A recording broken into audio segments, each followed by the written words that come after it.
విరిగిపోయిన హృదయంతో, నలిగిపోయిన మనస్సుతో, బ్రద్దలైపోయిన గుండెతో, బరువైపోయిన హృదయంతో ఆయన చెంతకొస్తే ఆయన ఏం చేసేవాడు కాదంటండి, అలక్ష్యం చేసే దేవుడు కాదంట. ఆయన నెగ్లెక్ట్ చేసి వదిలిపెట్టే దేవుడు కాదు. నీ హృదయం అంతా వేదన ఉందా?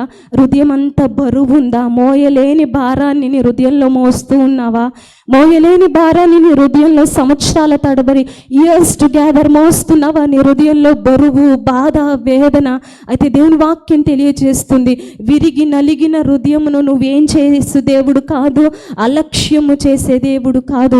విరిగిన హృదయం కలిగిన వారికి ఆయన ఎలా ఉన్నాడంట తెలుసండి, ఆసన్నుడుగా అని అదే కీర్తనలో తెలియజేస్తాడు.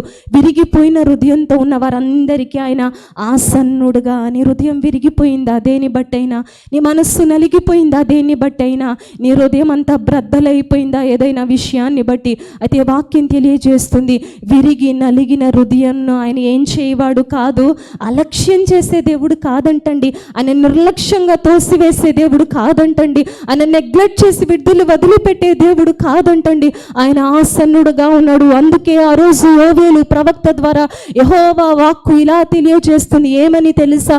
మీరేం చేయండి, మీ విరిగిన హృదయములతో మీరు తిరిగి నా యొద్దకు మీరేం చేయండి, రండి. మీ హృదయములను దేవుని సన్నిధానంలో ఏం చేయండి, మీరు చింపుకొనండి. మీ హృదయంలో ఉన్న ఎంత బాధ, ఎంత కష్టమున్నా అవన్నీ కూడా దేవుని సన్నిధానంలో ఏం చేసేయి, చెప్పేయి.